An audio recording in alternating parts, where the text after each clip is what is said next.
కష్టపడటండి. బిజినెస్లో ఏం వాళ్ళు చెప్పండి, ఏం చేయాలంటే ఒకటే పని చేయాలి, వేరేళ్ళని జాయిన్ చేయాలి. అవునా కదా? వేరేళ్ళని జాయిన్ చేయడానికి నాలెడ్జ్ ఎందుకు? అవునా కదా? ఎస్, నిజంగా నాకు కూడా అదే అనిపించింది. అందరూ మేము ఫస్ట్ జాయిన్ అయినాం, పెద్ద డబ్బులు ఏం లేదు. ఎందుకంటే నేను వచ్చింది 20,000 కోసం వచ్చిన, కారు బంగ్లాల కోసం అయితే కాదు. జస్ట్ 20,000 వస్తే నా ఖర్చు నాకు వెళ్తాయని వచ్చిన. అప్పుడు ఒక పెద్ద మీటింగ్ పడ్డది ఇట్లాంటిదే. ఓకే, అప్పుడు వచ్చేసి ఢిల్లీలో మీటింగ్ అనమాట. ఢిల్లీ అంటే ఖర్చు తక్కువ ఏమి ఉండదు కదా. టికెట్ డబ్బులు పెట్టాలి, ట్రావెలింగ్ డబ్బులు పెట్టాలి, ఫుడ్ డబ్బులు పెట్టాలి, ఒక 5-6 రోజులు టైం పెట్టాలి. అవునా కదా? అప్పుడు టైం అంటే మస్తు ఉంది, 5-6 రోజులు లేదు, 5-6 నెలల టైం కూడా ఉంది. కానీ ఆ డబ్బుల దగ్గర బాగా వెనకపోయినాం. ఓకే, సంగారెడ్డి నుంచి చాలా టీం పోయింది అక్కడికి. ఓకే, పొయ్యి వచ్చినాక అందరు పిన్నులు మారుతున్నాయి. పిన్ను మారితే చెక్ మారుతుందా మారదా? ఆటోమేటిక్ మన పని చేస్తుంది. పిన్ అనే విషయం కొత్త వాళ్ళకి తెలియదు, కానీ డబ్బుల కోసమే కదా. అందరికీ పైసలు వస్తున్నాయి, నాకు మాత్రము గత 500, 600, 700, 800, ఒక 1000, 1500. ఓకేనా? అప్పుడు అర్థమైంది అందరు అదే పని చేస్తున్నారు, నేను అదే పని చేస్తున్నా. కానీ అందరూ ఒక పని ఏం చేశారంటే అందరు మీటింగ్ వచ్చేయడం పోయి రాలేదు. అవునా కదా? అంటే మీటింగ్లో ఏదో మ్యాజిక్ అయితే ఉంది. ఓకే, అప్పుడు హిందీలో ఉంటుండే, నాకు హిందీ రాదు. కానీ ఒక్కటి మాత్రం ఫిక్స్ అయిపోయినా, అది హిందీ, ఇంగ్లీషా, తమిళ, మలయాళం నాకు సంబంధం లేదు. అక్కడ పోయి చేస్తే పిన్ను మారుతాయి, డబ్బులు వస్తాయి. ఓకే, అవునా కదా? ఇప్పుడు మనం దేవుని దగ్గర పోతాం, దండం పెట్టుకుంటాం, కోరిక నెరవేరుతానే కదా. ఓకే, ఒకటి మనకు నమ్మకం వస్తే ఓకే, డబ్బుల విషయం కనిపించదు, లాంగ్వేజ్ విషయం కనిపించదు. నాకు హిందీ రాదు, కానీ నేను కూడా నెక్స్ట్ మీటింగ్ ఎప్పుడు పడుతుందని వెయిట్ చేసిన. నెక్స్ట్ మీటింగ్ పడ్డాక నాతో కూడా డబ్బులు లేవు. కొందరు అప్లైన్ వెళ్ళిపోయడం, కొందరు అన్న వద్దని వెళ్ళిపోయడం. నేను కూడా మీటింగ్ పోయి వచ్చిన. అప్పుడు దగ్గర 10-12 ఖర్చు. ఓకే, అప్పుడు ఆ మీటింగ్ పోకపోతే నాకు 2 ఆప్షన్స్ ఉంటుండే. ఓకే, ఆల్రెడీ డబ్బులు లేవు, అప్పు చేసుకొని పోవాలి అంటే ఎవరిచ్చిన అప్పే కదా. ఓకే, తెలిసిన వాళ్ళైతే లేడీ అడుగుతారు, తెలియని వాళ్ళైతే మిత్రుతో అడుగుతారు. ఓకే, పోకపోయింటే 12,000 నాకు మిగిలేది. మంచి ఇన్కమా కదా 12,000. ఓకే, అవునా కదా? 12,000 అంటే హ్యాపీగా ఒక బ్యాచిలర్ ఈజీగా ఎంత లేదని 6 నెలలు గడిపేస్తాడు. బ్యాచిలర్కి ఎంత 2,000 సరిపోతాయా? అంటే 6 నెలల ఇన్కమ్ ఒక్కరోజు పెట్టాలా? ఆ ఒక్క విషయం ఆలోచించి ఆగిపోయి ఉంటే ఈ రోజు నేను ఈ స్టేజ్ మీద ఉండేటోని కాదు. ఓకే, ఇప్పటికి కూడా చాలామంది ఆలోచిస్తారు.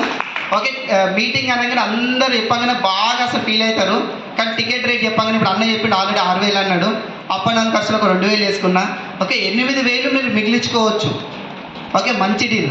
కానీ లైఫ్లో మీరు 8,000 మిగిలించే ఆలోచనే ఉంటుంది. కనీసం ఒక 20,000 ఇంకా మీ జాబ్లో కూడా నాకు తెలిసి రాదు. ఎందుకు 8,000 మిగిలించే ఆలోచన ఎందుకు వస్తుందంటే 8,000 ఎప్పుడు మిగిలిస్తామంటే మన శాలరీ 12-15,000 లేదు కాబట్టి 8,000 మిగిలించి ఆలోచన చేస్తున్నాం. అవునా కదా? అంటే ఖచ్చితంగా శాలరీ తక్కువ ఉంది కాబట్టి మీటింగ్ రావట్లేదు. నేనేమన్నా అంటే మీరు చేస్తున్న పని చేస్తూ పోతే వస్తున్న ఇంకేమో వస్తుంది. అవునా కదా? చింత చెట్టు పెట్టి నిమ్మకాయలు కావాలంటే కాస్తాయా? ఓకే, పెట్టేటప్పుడే నిమ్మకాయ చెట్టు పెడితే అయిపోతుంది కదా. ఓకేనా? అంటే మన టైం, మనీ, కష్టం ఎక్కడ ఇన్వెస్ట్ చేస్తున్నాం అంటే జాబ్లో ఇన్వెస్ట్ చేస్తున్నాం. అక్కడ మనకి సక్సెస్ రావట్లేదని మనకు తెలుసుకునేంత వరకు వెస్టీజ్లో సక్సెస్ రాదు. ఓకే, వెస్టీజ్ నమ్ముకుంటే సక్సెస్ వస్తుంది అని నేను చెప్పడం కంటే కూడా మీరు చేస్తున్న పనిలో సక్సెస్ రాదని మీకు తెలిసినప్పుడు మాత్రమే వెస్టీజ్లో మీరు సక్సెస్ అవుతారు. ఓకే, మీకు చెక్ చేసుకోండి. ఓకే, చాలామంది పెప్సీ కంపెనీ అంటే ఇక్కడ మనం చూస్తుంటాం, రోడ్డు మీద చూస్తుంటాం కదా, 12,000, 15,000, 16,000కి ఒకటే డ్రెస్, బ్లూ కలర్ షర్ట్, కింద బ్లాక్ కలర్ ప్యాంట్. నేను ఎవరిని తక్కువ అంచనా వేస్తలేను. కావాలంటే వాళ్ళకి ఒక్కసారి మీరు అడగండి, సార్ మీరు ఎన్ని రోజుల నుంచి జాబ్ చేస్తారంటే ఒక్కొక్కరు కమ్ 5 నుంచి 10 ఏళ్ళు టైం చెప్తారా? వాళ్ళ ఇన్కమ్ ఎంత అడగండి, 12 నుంచి 18,000 చెప్తారు. కానీ ఇప్పుడు యాదగిరి సార్ చూసినాం, ఆయన కూడా ఒక పెప్సీలో పని చేసినట్టు కదా. నాకు కూడా ఫస్ట్ టైం తెలుసు, ఇంతకుముందు పోలీసులో పని చేస్తున్నాను తెలుస్తుంటే. అంటే ఎన్ని పనులు చేసి చూడండి, ఆ పని ఈ పని కాకుండా. కానీ అదే పెప్సీలో చేసుకుంటూ పోతే నిజంగా 12-13,000 వస్తుండే. కానీ ఇప్పుడు చూడండి ఎన్ని లక్షల చెక్ తీసుకుంటుండే, ఎంత పెద్ద కాళ్ళ తిరుగుతుండే. ఓకే, మరి ఈ లైఫ్ ఎక్కడి నుంచి మారింది అంటే అందరు చెప్తున్న విషయం ఏంటంటే ఒకటి సక్సెస్ మంత్రం ఏంది? సక్సెస్ మంత్రం ఏంది? మీటింగ్. ఎస్, పెద్ద మీటింగ్. ఓకే, ఈ మీటింగ్ కాదు, పెద్ద మీటింగ్. ఎందుకంటే ఇక్కడ వస్తే ఇదే లీడర్లు కనిపిస్తారు, ఇదే మాటలు వినిపిస్తాయి. పెద్ద మీటింగ్ పోయినప్పుడు మనకంటే కష్టం ఎక్కువ ఉన్న లీడర్లు కనిపిస్తారు. అవునా కదా? నేను అప్పుడు మీటింగ్ పోయేటప్పుడు అనుకుంటుంటే అబ్బా నేను ఒక్కరిని అప్పు చేసుకొని పోతున్నాను అనుకుంటుంటే అక్కడ చాలామంది భార్య పిల్లల మంగళసూత్రాలు కుదబెట్టి వచ్చిన వాళ్ళు ఉన్నారంట. అంటే అంతకంటే మనకు గ్రేటా కాదా? అంటే మనకి ఏదైతే కష్టం ఉందో నిజంగా కష్టమే అనిపిస్తుంది. ఎప్పటివరకు అంటే పక్కన వాళ్ళ కష్టం విలువ తెలియనంత వరకు. ఓకే, మీటింగ్ పోతే ఒక్క ఇన్ఫర్మేషన్ మీకు తెలుస్తుంది, అంటే నిజంగా అసలు ఎవరు కష్టపడతారు, ఎవరు డబ్బులు తీసుకుంటారు. ఓకే, ఇక్కడ వరకు బాగానే ఉంది. చాలామంది చేసే మిస్టేక్ ఏంటంటే ఒక్కరే కష్టపడతారు. అవునా కదా? ఓకే, ఒక్కరే కష్టపడితే జాబ్లో కూడా ఒక్కరే కష్టపడితే నువ్వు సక్సెస్ లేదు. బిజినెస్లో కూడా మనం అదే తప్పు చేస్తాం. భార్య కష్టపడుతుంది లేదా భర్త కష్టపడతారు, ఒక్కరే కష్టపడతారు. నాకు తెలిసి ఒక్కరే మీటింగ్ వస్తుంటాం, ఒకరే బిజినెస్ చేస్తుంటాం. నేను కూడా చాలా కష్టపడ్డా, చాలా కష్టపడి నేను కష్టపడి నా ఇన్కమ్ 1,00,000 వరకు తీసుకొచ్చిన. ఎంతవరకు? 1,00,000 దాటడానికి నేను చాలా కష్టపడ్డా, కానీ 1,00,000 దాటలేదు. కానీ ఎప్పుడైతే మా భార్యని లాస్ట్ ఆగస్టు సెప్టెంబర్లో ఎప్పుడైతే మీటింగ్ జరిగిందో ఆ మీటింగ్కి మా భార్యను తీసుకెళ్ళి కూర్చోబెడితే జస్ట్ 3 రోజులు పోయేటప్పుడు అన్నది నేను మీటింగ్ రానన్నది గ్రూప్స్ రాస్తుందన్నమాట.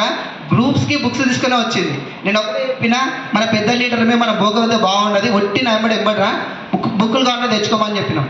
ఫస్ట్ రోజు కాల్లో బుక్కులు తీసుకుని వచ్చి చదివింది. ఎప్పుడైతే ఎస్పీ బాలు సార్ మీటింగ్ విన్నదో బుక్కులు తీసి పక్కన పడేసింది.